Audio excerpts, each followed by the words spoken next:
All right. Good afternoon, everybody. Hope you guys are doing well. Um, Shoot, there was something I wanted to say or ask, and now it has escaped me. Um, but for today's class, we're going to start with looking at chapter 12, which will be the first chapter in unit 3. And so this last unit of the lecture content and lab content, they are going to overlap a lot, is solely focused on our nervous system. So essentially, we have 3 separate nervous systems, or have separated how we sense and respond to things into 3 different nervous systems. So we have our central nervous system, our peripheral nervous system, and then lastly, our autonomic nervous system. And so this chapter is going to be mainly focused on the central nervous system. We'll then look at the spinal cord, focusing on the peripheral nervous system with our peripheral nerves. We'll then step back a little bit and focus on the brain as part of the central nervous system and cranial nerves, and then finish up with our autonomic nervous system and our special senses. So all 4 of these modules in Unit 3 are all overlapping on kind of the same ideas, just with some specifics about the differences. And so this chapter is a great kind of introduction to the things that we're going to see show up again and again, which is the basics of nervous tissue in general, how these things are organized, and how we transmit signals through our neurons. So a lot of the stuff that we were talking about with neuromuscular junctions and causing the action potential along the sarcolemma that leads to contraction in our muscles, we're going to be expanding on how those action potentials actually transmit. So how the change in charge on our membranes causes responses that lead to that signal, causing a domino effect and moving down the membrane, all of the different types of protein channels involved, and then how neurons themselves transmit signals to a neighboring cell, whether that's another neuron or a target tissue such as muscle tissue, a muscle cell. So yeah, that being said, we can go ahead and get into it. So again, starting with that general overview of our separation. So we have our central nervous system and peripheral nervous system. The central nervous system consists of the brain and spinal cord, which is the bundle of nerves that travel down in the vertebral foramen, that opening of all of our vertebrae, so down the vertebral column within that space. And as we pointed out early on in lab, the vertebral foramen, which again is that hole in the vertebra, gets smaller as you move down from cervical to thoracic to lumbar vertebrae, because more and more of the nerves are going to start branching out from the spinal cord to their target tissues. And so once they have left the spinal cord, those are our peripheral nerves. So we really just have 2 nerve types. Those that come from the spinal cord are our peripheral nerves or spinal nerves. They leave the spinal cord and go out to the other tissue to either sense information or send signals from our brain. And then we have cranial nerves. So these are the only nerves that do not travel down the spinal cord or come out from the spinal cord. These are leaving directly from the brain or going back directly to the brain. And so you are going to have to learn a lot of nerves for this unit, right? So whereas we were learning a bunch of bones and bony markings and then a bunch of muscles and all their attachments and movements, the big vocabulary overload with lots of these specific structures is going to be the nerves in this case. So we talked about lots of nerves in this last unit. So our functional division, we have our somatic and visceral divisions of our nervous system. So how we are sensing information and then sending out responses is separated between those that are automated and those that we have some cognitive control over. So the autonomic nervous system is that visceral division. And so that is things that are, again, our cognition is not actively playing a role in how it is sensing or how we are responding. These are automated responses. And so that is mostly responsible for our internal environment. And then our external environment is considered somatic. right? But we do have some sort of cognitive control or response to, right? You feel your external environment, that sensation makes it to the brain, and then you have some sort of cognitive control over how you are going to respond. You may think through your response before you actually cause a response. And then we separate whether we are sensing versus whether we are responding as afferent or efferent. But you could also use sensory versus motor. So on like an assessment or something, if you can't remember whether it's the A or the E for afferent or efferent, I will accept sensory versus motor division here. So the information coming in is sensory, that is afferent, and then the information leaving, going out, is the response is going to be efferent, which is our motor response. Okay. So again, our nerves are responsible for bringing our perception, what we are feeling with our senses, to the brain to be translated as a sensation. And then our response to that sensation is the motor response. So all of our nervous system signals and responses are transmitted through neurons. And neurons have slightly different shape as far as how these structures are organized, but all have the same basic structure. So we already looked at an example neuron back in chapter 4, but we're expanding a bit on some of the separation and specifics here now that we'll be talking about neurons over and over again. So to remind you all, the basic separation of a neuron, what we see up here, is we have our cell body, which is where a majority of the organelles are going to be, including the nucleus of that cell. In some of our neurons, or in all of our neurons, the dendrites are coming off of that body. And dendrites are going to be receiving a signal from the previous neuron. They will then transmit the response from that signal down their axon, which is usually the longer looking branch. And at the end of the axon, we have our telodendria, these branches here. And so these telodendria end at synaptic terminals, which are those little bulbs where we have high concentrations of some sort of molecule that will be released in a response to that action potential. And that molecule is what is going to stimulate an action potential or response in the neighboring cell or neuron. So again, with the neuromuscular junction, the motor neuron that controls the contraction of that muscle was releasing acetylcholine from the synaptic terminals, and that acetylcholine bound to protein receptors on the muscle cell, which caused another action potential as a response. Okay, so again, the basic structure is our cell body with dendrites that are going to be receiving signals from the previous neuron, an axon, which is typically the longer branch, which is going to be sending the next signal to the next cell. And those axons end at telodendria with synaptic terminals where the neurotransmitters are, that we are going to release or that the neuron is going to release are being kept.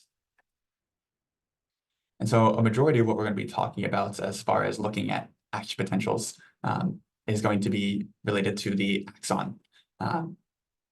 And along with the axon, we have the axon hillock, just kind of this area in between the body before the actual axon starts. And the axon hillock is going to be responsible, or is the area that is going to be responsible for then causing an action potential to travel down our axon itself. So the combination of signals that are coming in to this axon are going to either depolarize or hyperpolarize the membrane at the axon hillock. If the combination of those signals reaches a certain threshold, so it depolarizes the membrane to a particular point, that is going to cause an action potential, which is basically an all or nothing response. Once an action potential starts, it is going to continue all the way along that membrane without really having the ability to regulate and stop it. So we cannot control the action potential after it has begun. So most of that control is going to happen at the axon hillock, whether we are going to promote that action potential to try to make it easier to begin or inhibit that action potential to prevent that signal from continuing down the axon. And then we do have some presynaptic regulation as well. Some neurons are going to release their signals directly onto the telodendria or close to the synaptic terminals. And they will be releasing some chemicals that could inhibit a response, even if an action potential got there, or will basically emphasize that response, exaggerate that response, leading to even more neurotransmitters being released from that action potential. And so within the body of our neurons themselves, we have basically the same structures that we've been seeing in all of our cells. We have a nucleus with a densely packed group of DNA that we refer to as the nucleolus. We have ribosomes, an endoplasmic reticulum, a Golgi apparatus. We have cytoskeletons, which in this case we refer to as the neurofilament. And then we do have some rough endoplasmic reticulums that are not directly attached to the nucleus as they were in all the other cells that we were talking about. So typically in a cell, the rough endoplasmic reticulum their membrane is basically meshed or bound with the nuclear envelope of the nucleus. But in our neurons, we have some free-floating rough ER. So this is an endoplasmic reticulum with ribosomes directly embedded onto the membrane of that endoplasmic reticulum. So a lot of proteins being produced and modified outside of right next to the nucleus as they were in our other cells that we were looking at. So prefixes to look out for in this chapter, right? We had myo and sarco for muscles. We have axo and neuro for nervous tissue. So the axo, any kind of prefix with axo is referring to portions of the axon. So the axolemma is the membrane of the axon. We have neurofilaments referring to the cytoskeletal filaments of a neuron. So that prefix may show up in other places as well. Any questions about general organization of our nervous system with that terminology or the structure of neurons so far?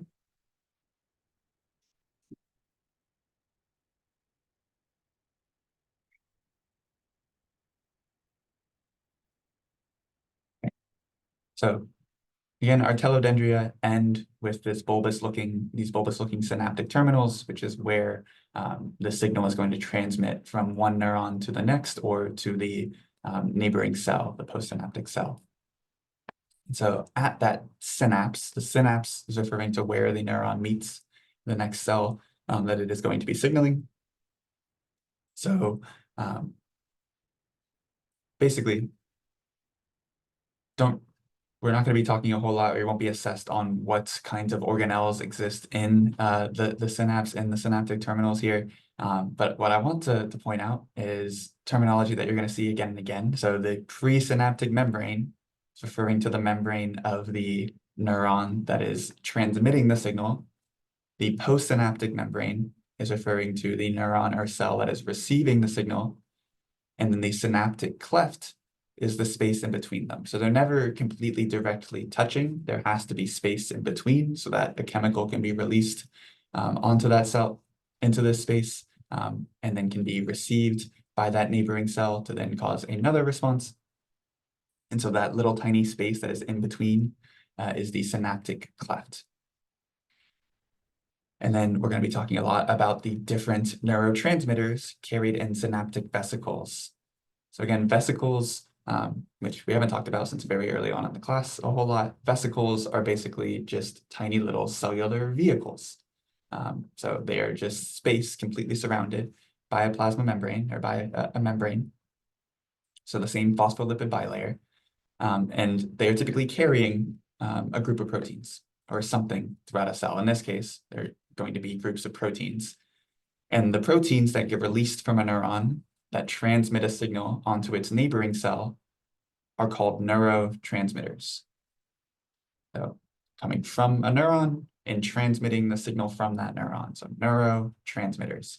Okay? And there's lots of different types, whether they're a protein or a gas, right? Or some sort of smaller chemical that we're releasing that is not organic, right? So anything that is going to be released from a neuron to cause or transmit a signal on its neighboring cell is a neurotransmitter. And we have a bunch of these synaptic vesicles waiting in these synaptic terminals here that will only be released as a result of that action potential or some other regulation that reaches here.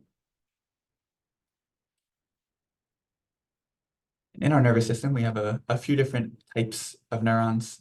Again, the general structure of a neuron does not change as far as what is contained within it and how we refer to the different structures, like these dendrites or the branches coming off the body. The axon is the long branch that's going to be sending the signal to the next one.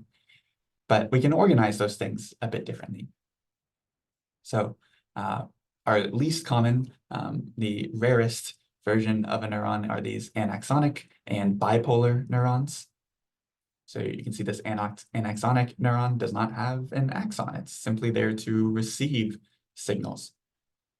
A bipolar neuron has two different branches coming out of the body rather than the dendrites being directly off of the body like we were seeing before. So we have one clear separate branch that leads to the dendrites and another clear separate branch that leads to the axon and synaptic terminals. A unipolar, so bipolar versus unipolar, really the difference here is right at this section that you see where the branches occur. So in the bipolar neuron, both branches are coming directly out of the body. In a unipolar neuron, there's only one branch actually coming out of the body, and then that branch separates into two different axons leading to the dendrites versus the synaptic terminals. And then our most common neuron is, or version of a neuron, type of a neuron, is the one that we've been looking at in all of these images to talk about structures. And so this is a multipolar neuron with multiple different branches for those dendrites coming off of the body, and then one long axon ending at synaptic terminals. And so these are our motor neurons that are going to be sending signals out to our different tissue. And the rest of these are basically there to receive signals and send them to our brain. So again, polar referring to how many branches are coming off of the body. Bipolar has two different branches coming off the body. Unipolar has one branch that then separates and goes in two different directions.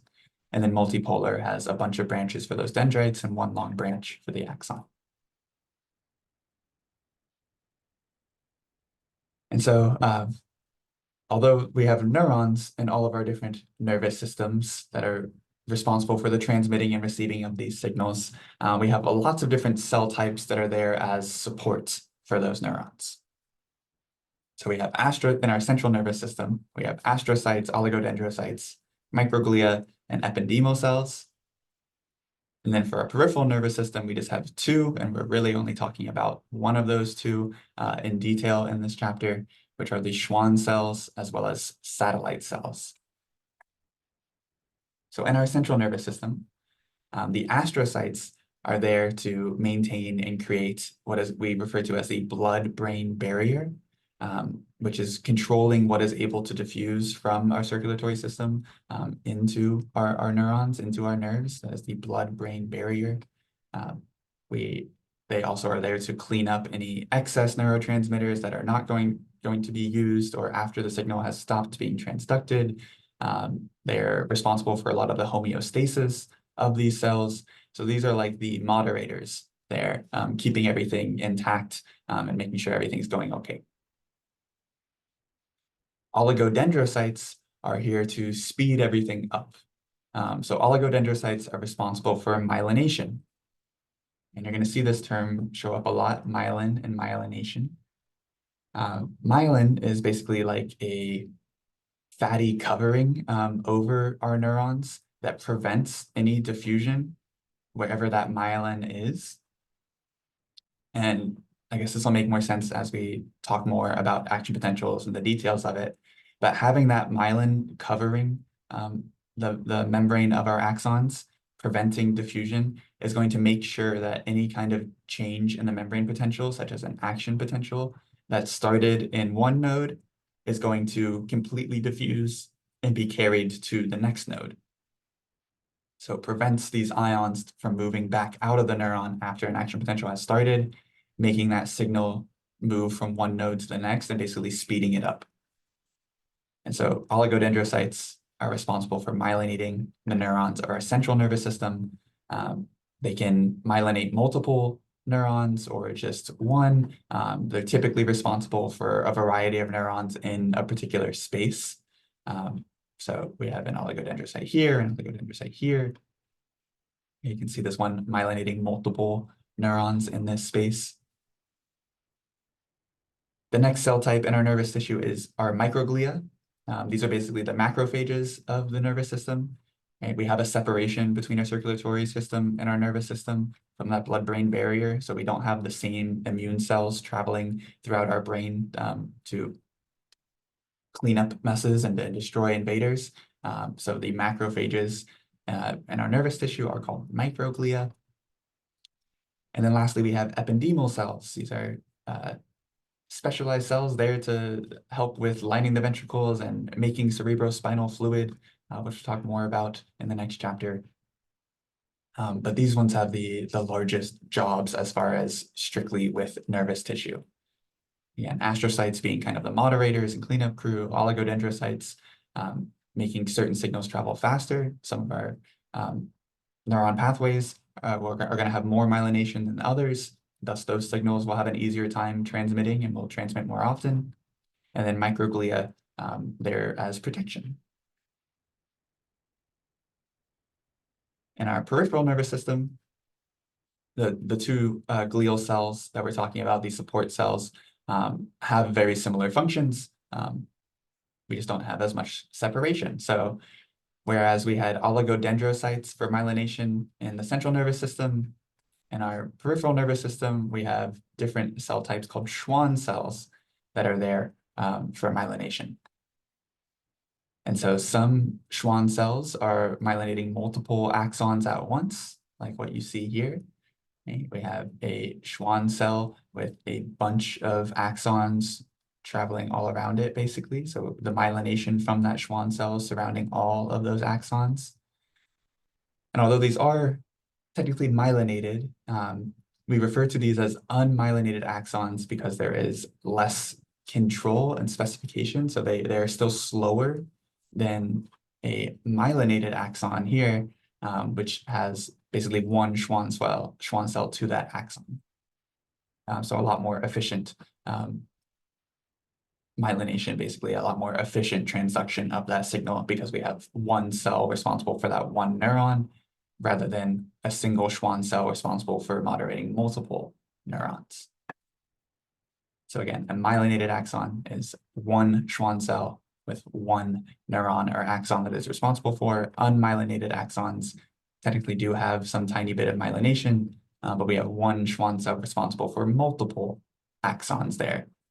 So a lot less control and specification for it.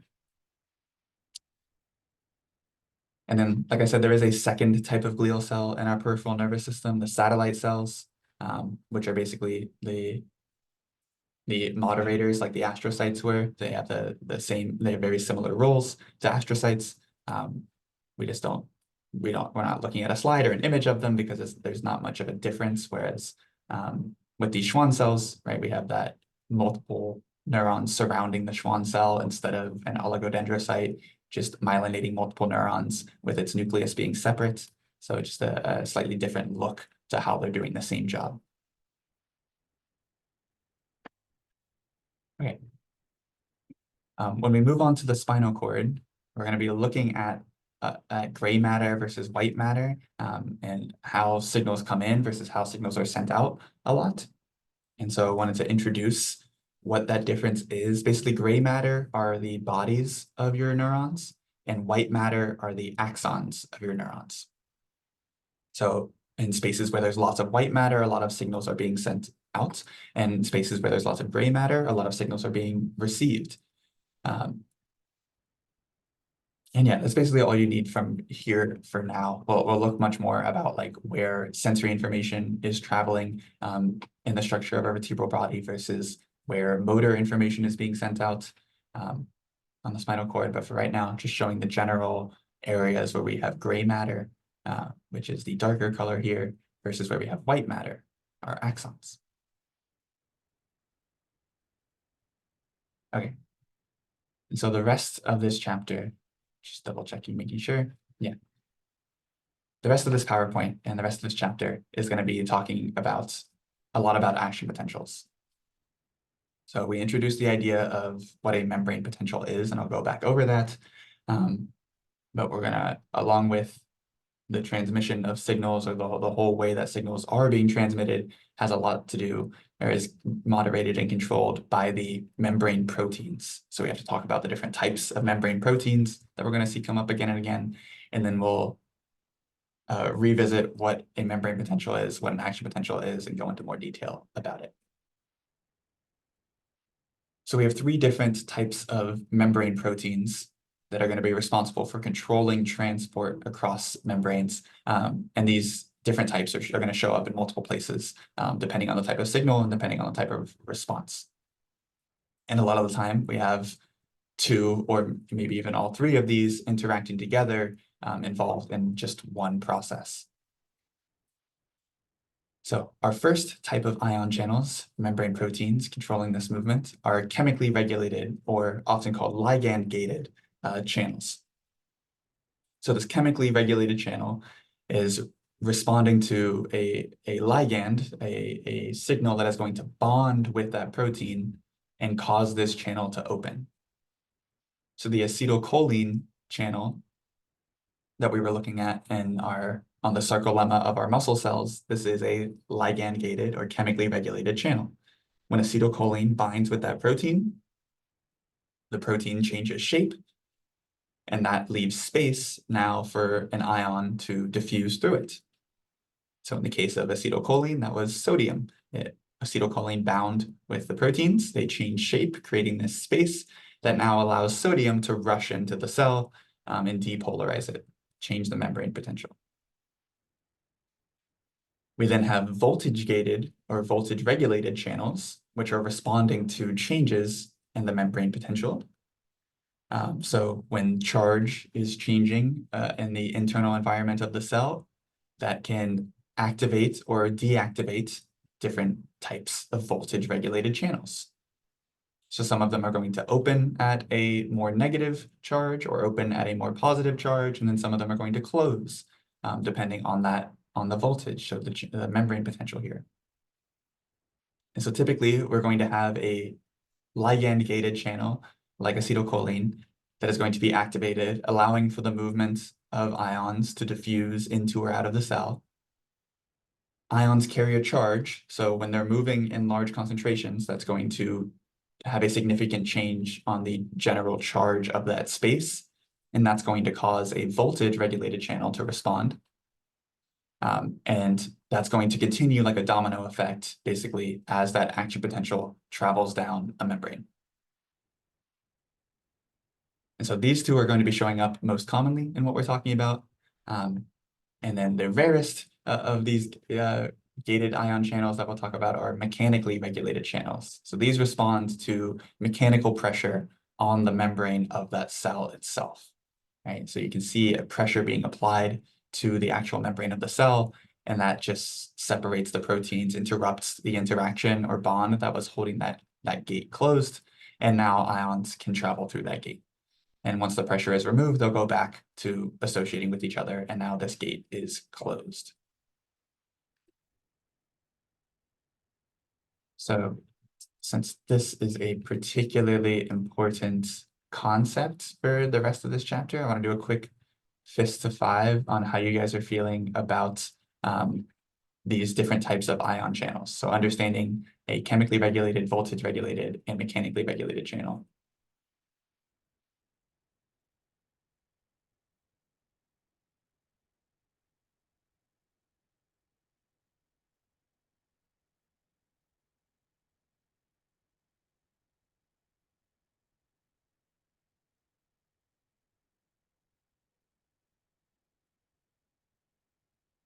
Okay. So we got a 5 and a 4 in here, and then a bunch of 3s, but then we do have a couple 2s and 1s. So let me think of another way to say this, or if you have questions, if you are at a lower confidence level and are particularly confused about something related to this, please ask a question. But basically the names here, whether it's chemically regulated, voltage regulated, or mechanically regulated, is referring to what kind of stimulus is going to open it. So if it's chemically regulated, that requires some chemical, some molecule to bond with the protein, causing the channel to open. If that molecule is removed, the channel will close. Voltage regulated is responding to some change in voltage. And I'm going to have a few slides talking about like what that means and how that happens and all this about membrane potential. But when ions move from some other opening of a channel, that's going to change the general charge of a space. And so a voltage regulated channel will respond to that change in charge, either opening or closing. And again, these two are going to be the most important to have an understanding of, as they're going to show up most often. And then are mechanically regulated, they are opened in response to mechanical pressure, some sort of actual direct force separating the proteins from each other, thus giving some space. And in all of these cases, opening of that space is going to allow for ions to diffuse. So are there any questions that I could answer to try to clarify any misunderstandings or confusion?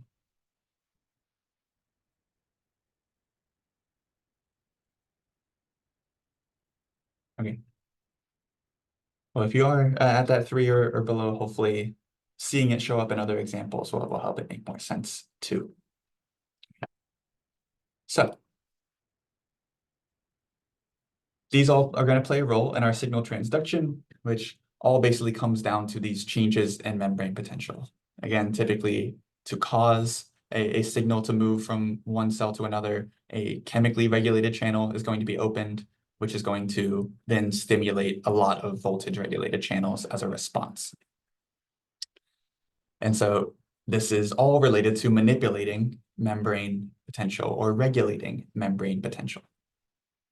So essentially at rest, if there's no signals being sent down these cells or to a cell, at rest, our neurons and then like muscle cells, which can transmit electrical signals as well, have a particular resting potential. So the charge of the cytoplasm, the charge of the inside side of this plasma membrane is at negative 70 millivolts at resting potential.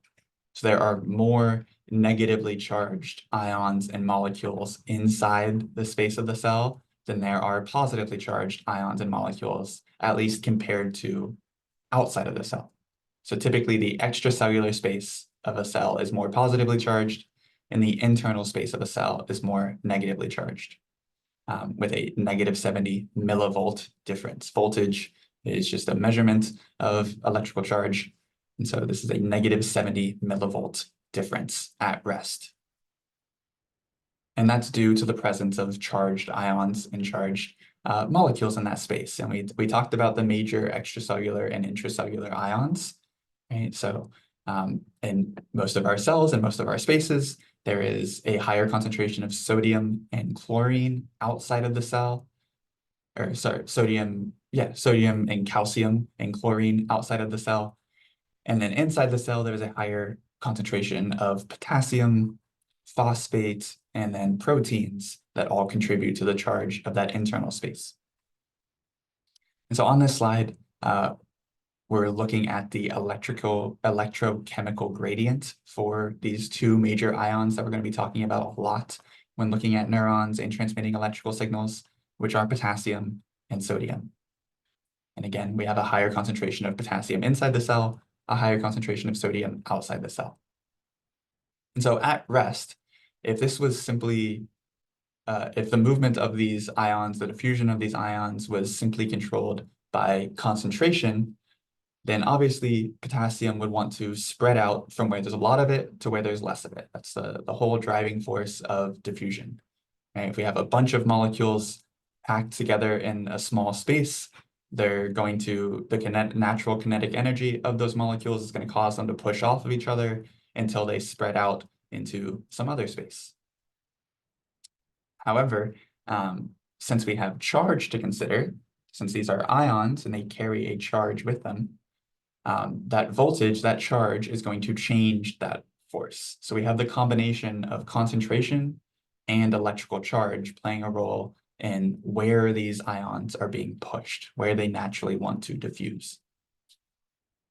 And so these figures are showing at rest in our cells where those different forces are pushing them to, and then the net force. And then what it would look like if these ions were able to just freely cross the membrane, right? Because for both of them, some sodium and some potassium can just scoot through the membrane. We have a couple leak channels or leakage channels that are constantly open that allow for a little bit of these ions to just move in and out of the cell. But a majority of them cannot just move, or they cannot move in large concentrations at once. So for potassium at rest, the chemical gradient here, based on concentration, since we have a lot more potassium inside, that chemical gradient is going to be very strong, trying to push these potassium out of the cell. Right? They want to spread out from where there's a lot of them to where there's less of them. But because the internal environment of the cell is more negatively charged and the external environment is more positively charged, and potassium is a positively charged ion, it's a cation, the electrical gradient is doing the opposite. Right? Opposites attract, so the positive charged cation here wants to be closer to that negatively charged space. So overall, the chemical gradient is stronger than the electrical gradient, and so our net charge is still pushing potassium out of the cell, but at a much weaker force than it would be if we could ignore the electrical gradient, or if this space was not negatively charged. And so if these control mechanisms of the membrane were removed and these ions could just freely travel wherever they wanted to, the net charge of these two together would cancel out. Right? The chemical gradient is pushing them out from where there's a lot of them to where there's less of them. The electrical gradient is pushing them in towards that negative concentration. And so these would likely just reach equilibrium, and our membranes would be at a much more negative concentration as a result, with more potassium leaving than before. Sodium has the opposite net concentration. We have the same general ideas going on. We have a lot of sodium outside and not very much inside. And so the chemical gradient is very strongly pushing sodium in. But in this case, sodium being an extracellular ion, it is also going to be pulled in by the electrical gradient. It wants to move out of this positively charged space and towards the negatively charged space. And so the net electrical chemical gradient of sodium is very, very strongly pushing it into the cell. So again, potassium is trying to leave the cell, basically, and sodium is trying to get in. And then we have control mechanisms preventing and or controlling that. So potassium's trying to get out, sodium's trying to get in. I guess that's basically the main takeaway there. And like I said, we do have some leak channels, some protein channels that are just constantly open that allow for a little bit of these ions to move along that gradient. So some of our potassium is slowly leaving our cells over time, and some of that sodium is slowly entering our cells over time. And then we have a specialized pump protein called the sodium-potassium exchange pump that uses energy to cancel that out. So basically, this protein is here to make sure that our negative 70 millivolt membrane potential, or resting membrane potential, stays there by canceling the movement of potassium and sodium. So even though potassium is leaving and sodium is entering, this pump can use energy to do the opposite, to bring those two sodium ions back in and bring these three sodium ions back, potassium ions and sodium ions out. And so these sodium-potassium exchange pumps are most active after an action potential has basically come through this space. So an action potential is going to cause a large movement, a large change in concentration of where these ions are, such as sodium flooding into the cell, like what we see here. Right? This voltage-gated channel opened, and now a whole bunch of sodium is flooding into the cell. Once that has reached a certain threshold, this channel is going to close, and then our sodium-potassium exchange pump is going to try to return our membranes back to where they started and get us back to that negative 70 millivolt charge.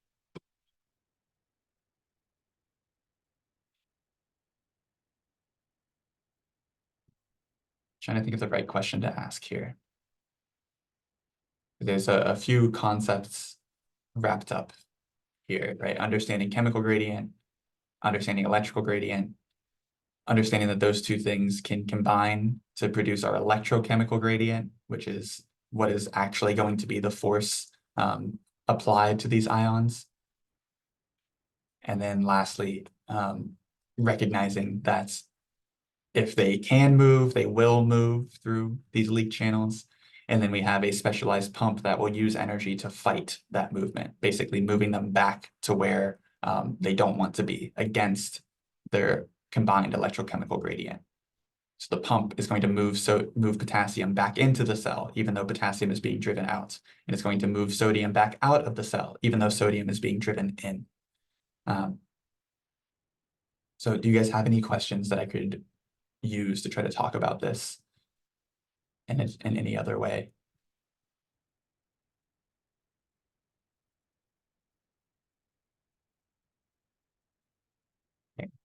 Do we need to know how the electrochemical gradient is generated for individual ions? Yes, you should both be aware of the known electrochemical gradients for potassium and sodium in our cells. So know that the combined gradient here is pushing potassium out, and the combined gradient here is pushing sodium in. And you should also be able to explain what an electrochemical gradient is. Thank you. Yeah. So that's why I'm trying to spend significant time here and I'm looking for questions to try to help with that. This is another one of those processes or concepts that is going to be great when getting to watch a video and see an animation of these things, so you can see it over time, how that changes a particular environment. Because it's a combination of concepts, concentration gradient, the fact that opposites attract with positives and negatives, and then how those two things can both play a role in causing a force, this electrochemical gradient, which is what drives the movement of these ions. But we don't need to know about the Nernst equation, right?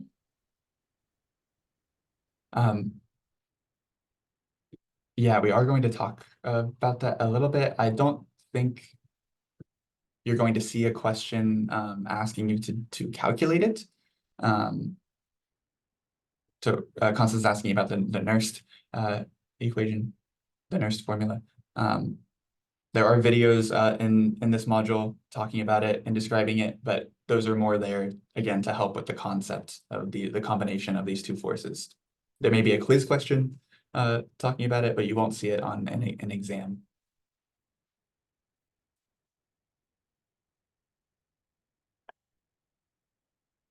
That's good to know.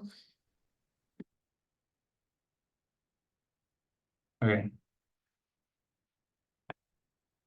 Okay, so moving from this, basically, the overall movement or where these ions move is going to have an effect on the overall charge of this membrane. And once that charge reaches certain thresholds, that is going to cause a response. And so that brings us to our potential. And again, potential is basically the charge. It is what is the charge of the membrane, or what is the charge of the internal environment of the cell. We refer to that as the potential. And so we have our resting membrane potential. We have graded potentials, which could either be depolarizing or hyperpolarizing, which I guess maybe this is a good time to talk about it. Depolarizing is taking that -70 number and bringing it closer to 0.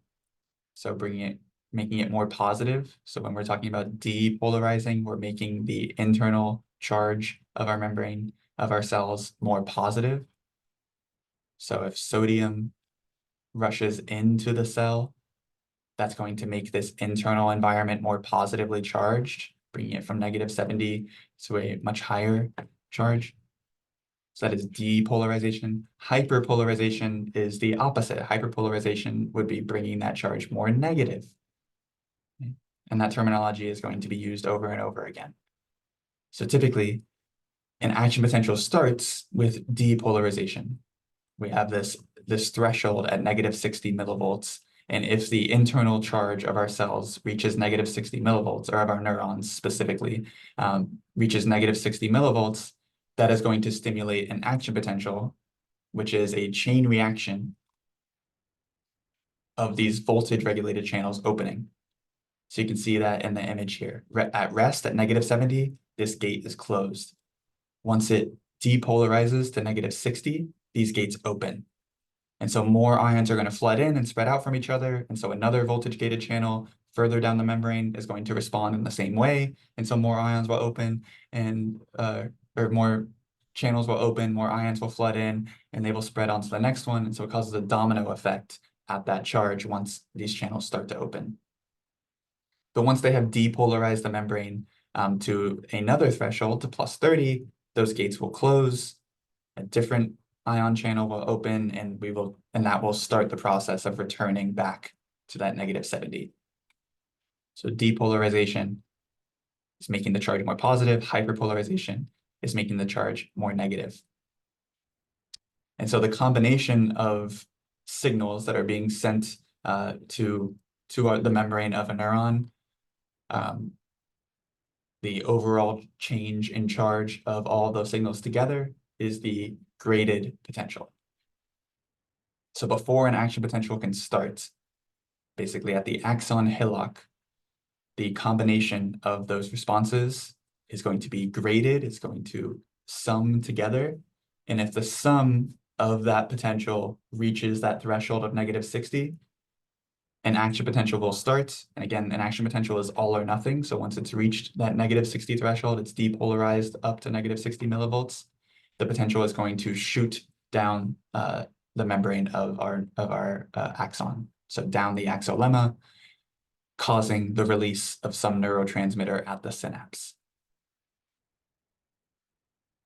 So graded potentials can either be depolarizing or hyperpolarizing and will come together to produce the sum of those depolarization and hyperpolarization events is going to determine the overall charge of the membrane at that time. But once an action potential has started, it is all or nothing. It is always depolarizing. So okay, I think the most important thing here is to look at this last step, which kind of shows that movement of ions once these channels have opened. Okay, so once the threshold of negative 60 has been reached and an action potential basically has occurred, all of the voltage gated channels that are nearby being affected by that charge are starting to open. Those ions are going to spread out from each other once they've entered the cell. And so they're changing the charge of the membrane next to those channels. And that's going to cause even more of these voltage gated channels to open. And so that just continues and continues and continues, traveling all the way down the axon.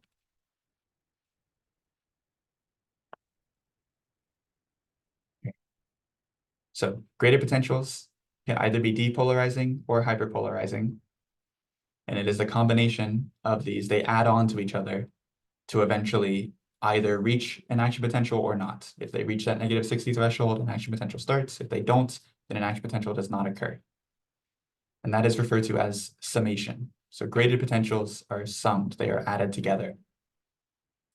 And so those different potentials could come from the same signal being sent multiple times in some span of time, or they can come from different signals or the same signal coming from two different neurons.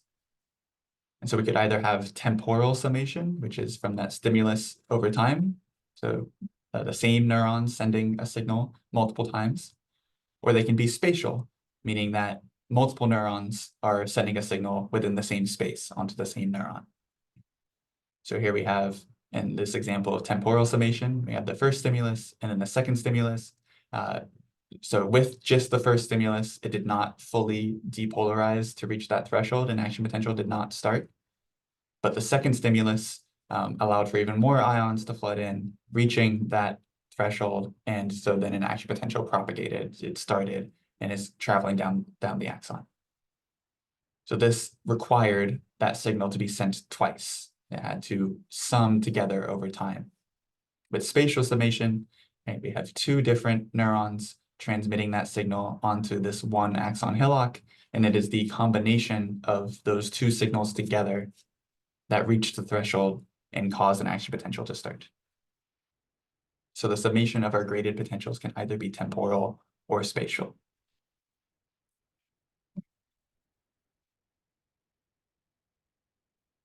Now we can take a closer look at how these action potentials start. I'm actually going to go full screen for this. Let's swap. Okay, cool. So again, at resting state, the internal environment of these neurons is very negatively charged. It is at a negative 70 millivolts. As ligand gated or chemically gated channels are starting to bond with their ligand and open, and some sodium is flooding into the neuron. So that sodium is carrying a positive charge. It is a cation, and so that's going to increase the charge of this internal environment. If that change in charge reaches negative 60, that is going to open these voltage-gated sodium channels, which is going to allow for a whole bunch more sodium to flood in. And that sodium is going to spread out in both directions. And so any neighboring sodium voltage-gated channels are going to open as well. So that's how this signal continues to propagate down the membrane. But once a certain amount of sodium has entered, or enough sodium has entered to reach plus 30 millivolts, so now we have depolarized up into having a positive charge inside of our cell, the sodium-gated channel is going to close, and a potassium voltage-gated channel is going to open. And so now sodium is no longer flooding in, and potassium is naturally driven out. So if this channel opens, potassium is going to leave. And so now we have positive charges leaving the cell. And this is going to hyperpolarize the membrane potential. So a bunch of sodium flooded in, making the internal environment much more positively charged. At a certain point, this channel closes and the potassium channel opens instead, and now potassium will flood out, which is going to decrease the charge inside of our cells. And then at negative 90, our last threshold here, that potassium channel will close. We have now hyperpolarized. We're now more negative than we started, and the sodium-potassium pump is going to work to return things back to normal. So we have these, really these four charges to consider. Our resting potential, and then these three different thresholds, negative 60, plus 30, and negative 90. So at negative 70, that is resting potential. Both of these voltage-gated ion channels are closed. Okay. If some other channel opened, whether that's chemically gated or mechanically gated, right, for some other channel opened, which allowed sodium to start coming into the cell, that's going to start increasing the charge of this internal environment. If enough sodium enters for the charge to change to negative 60, that is going to cause this sodium-gated channel to open. Sorry, this voltage-gated sodium channel to open. So at negative 60 millivolts, which is our first threshold here, this voltage-gated sodium channels will open, so sodium flushes into the cell, which is going to cause that number to get even more positive until we reach plus 30. So sodium comes into the cell until it is now positively charged, plus 30. At plus 30, the sodium channel closes and the potassium channel opens. So now potassium is going to leave the cell until it reaches a negative charge again of negative 90. And at negative 90, both of these channels should be closed, and the sodium-potassium pump will get our resting state back to negative 70. So these three thresholds are really important. This is where different channels are opening and closing. And then negative 70 is that resting potential.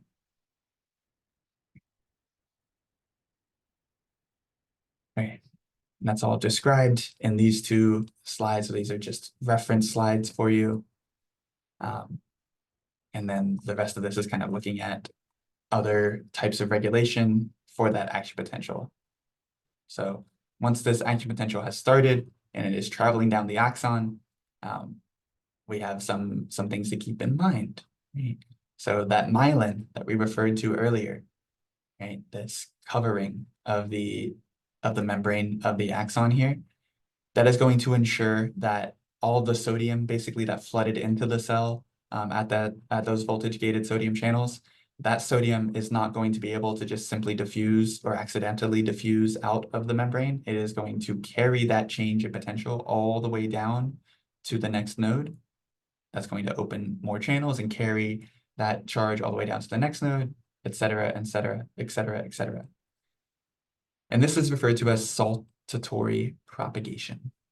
So in a myelinated axon, we have saltatory propagation, where charge or the action potential is jumping from node to node to node to node because of these myelin sheets. And so these nodes are referred to as nodes of Ranvier, just another vocabulary term, right? But the main concept here is that myelination makes that action potential travel faster, or helps make that action potential travel faster. Without myelin, that charge is going to open other channels the entire way. It just needs more and more flooding of sodium into the cell all the way down the membrane in order for that action potential to keep going. But myelin makes it so that as long as it has started here, that will transmit all the way to the next node, and then all the way to the next node, and then all the way to the next node. So it just speeds these things up. That's just kind of exemplified in this figure, where you can see the actual ions moving. But again, the idea here is that it just speeds up the transmission of that action potential.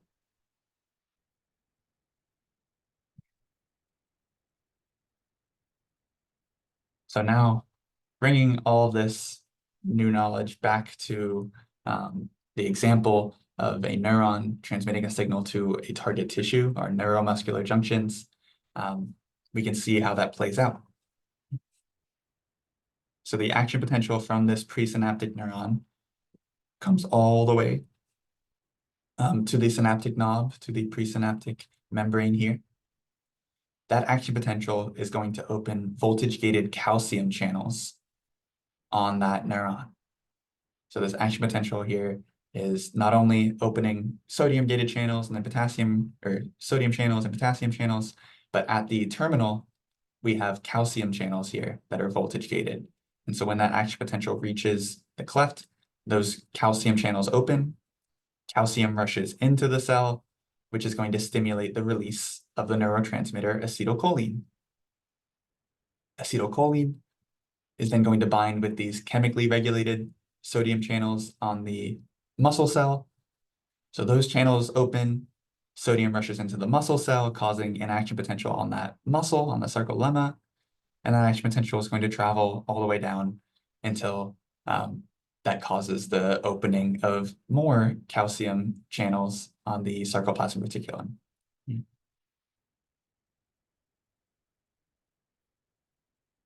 Right. Now we have a couple slides, or I guess basically all the rest of these slides are on some specific mechanisms of action of neurotransmitters. So again, a neurotransmitter is any chemical or molecule that is being released from one neuron to transmit a signal to the next cell. And that signal can be transferred or transmitted in three different ways, or there are three major mechanisms of action. The simplest is what we were seeing with acetylcholine.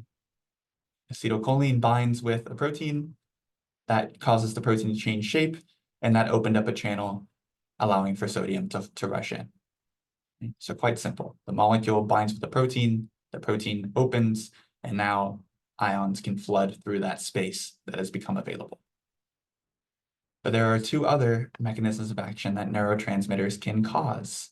And so these are both going to involve some sort of secondary process or effect in response to the neurotransmitter. So that can either be through these G proteins, which are almost always going to, or I think they are always going to be related to cyclic AMP, which is a molecule that you'll see come up a lot more in AMP2 and in any other cellular biology class where you're looking at the functions of specific cells, CAMP2 is a very common secondary messenger here. And so they can either cause their effects by binding with a protein that activates G protein, or they can cause their effects by simply diffusing into the cell. They don't bind with any membrane protein, and that causes the activation of some internal enzyme, which is going to open a different channel. So these are two different types of indirect effects. One of them requires a membrane protein, which is going to activate a G protein. And then the other is from small, tiny gases that can just diffuse across the membrane, which are going to activate some other enzyme, which eventually leads to an ion channel opening. These are two different indirect effects. And then I've listed out some of the major neurotransmitters that you've probably heard of or come across, and then what kind of effect they have. So wherever you see an E, those are neurotransmitters that are excitatory or going to stimulate a response. And wherever you see an I, those are inhibitory. They are going to prevent a response or slow down a response, inhibit it. So the three major neurotransmitters that have direct effects that we're going to be talking about in this class are acetylcholine, glutamate, and aspartate. These are all excitatory. So typically causing the depolarization of the membrane. The ones that have an indirect effect via a G protein can either be excitatory or inhibitory.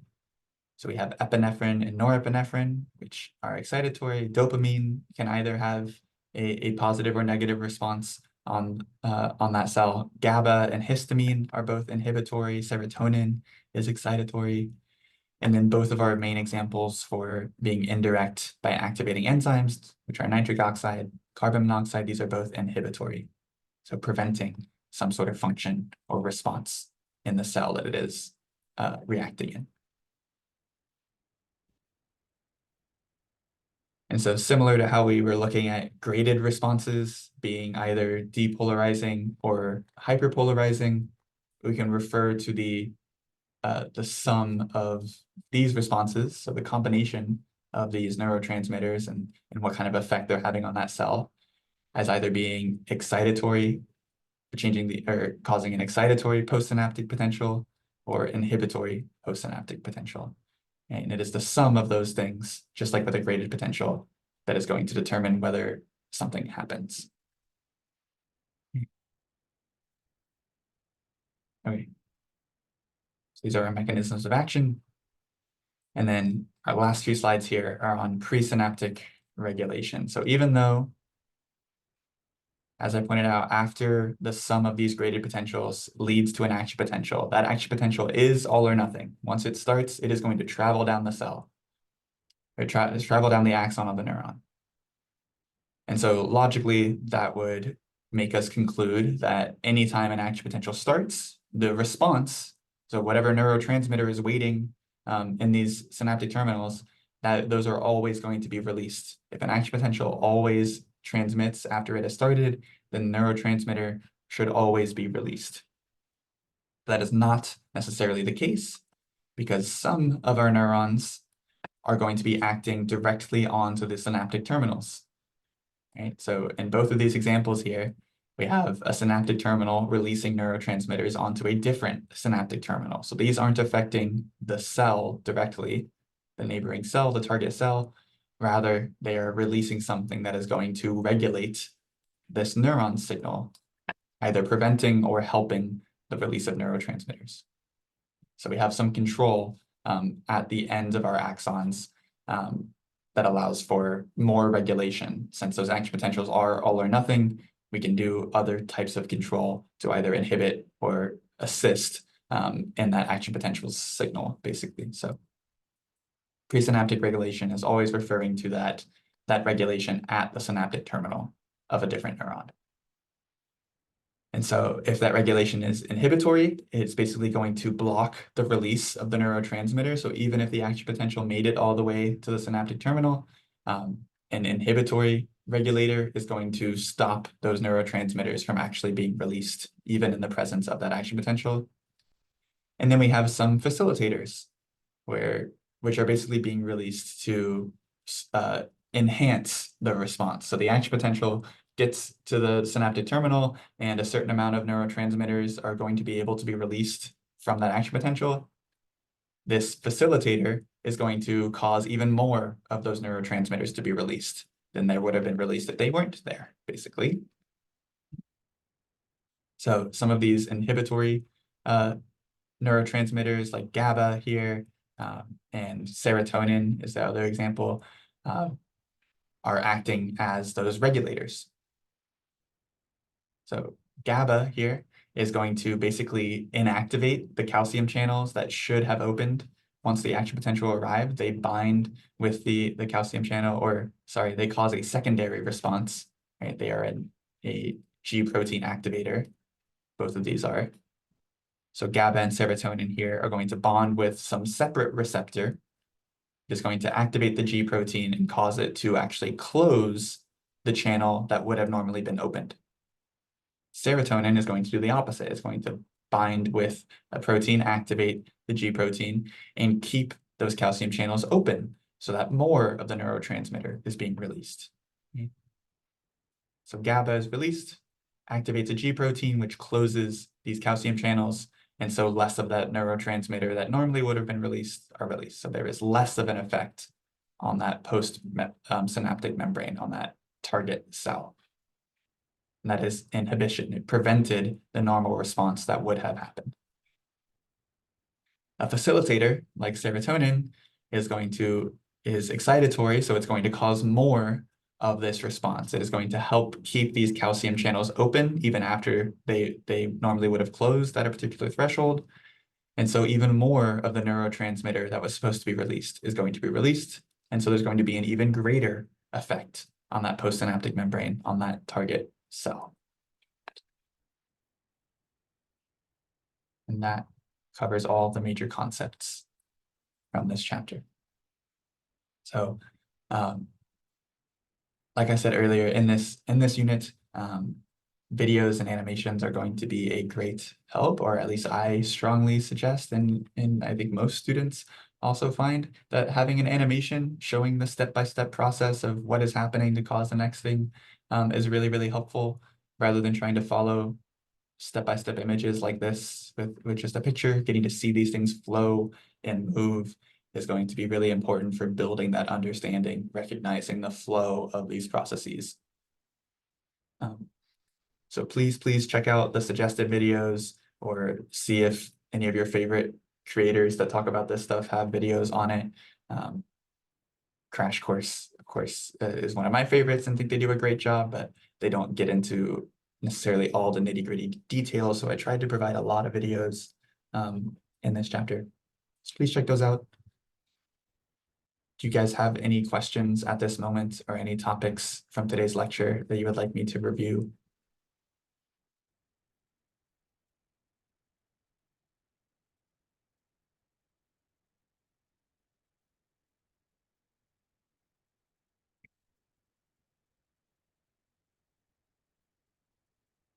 And I don't know if maybe I'm being like over concerned. I feel very separated from you guys on Zoom. I don't like doing these virtual lectures because every section, every single quarter, it eventually gets down to this where everyone's camera is off the entire time. Doesn't matter what I say at the beginning.